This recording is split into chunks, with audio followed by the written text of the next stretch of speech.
જય માતાજી, જય સરદાર, જય પાટીદાર। જે ખજૂરભાઈ ઉપર આરોપ નાખો છો જે કોઈ લોકો, બરાબર છે, એ બરાબર નથી લાગતું।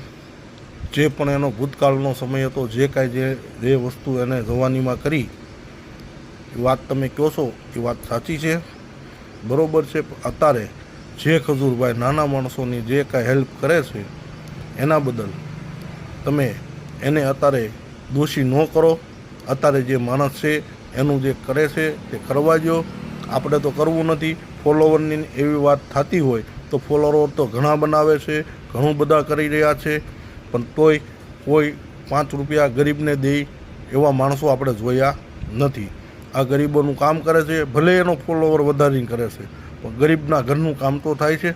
જેના ઘર બનાવાય એને જઈને પૂછી જુઓ એની કેવી પરિસ્થિતિ હતી અને એને પરિસ્થિતિ કેવી બનાવી દીધી છે એ એકવાર જાણો। નથી નોંધારા હતા હાવ, જે મા બાપ વિનાના હતા, એનું પણ કામ કર્યું છે, બરાબર છે। તો અત્યાર સુધી કોઈ ગુજરાતમાં કોઈ પણ માણસ તો એને તો એનું ગામ હતું, ગામના કોઈ જોતા તો હશે જ ને। તો ખજૂરભાઈએ જેને હેલ્પ કરી છે તો એનું થોડુંક રાખો, હાવ આમ હાકોમાં મજા આવે એમ। બાકી તો જય સરદાર ને જય પાટીદાર।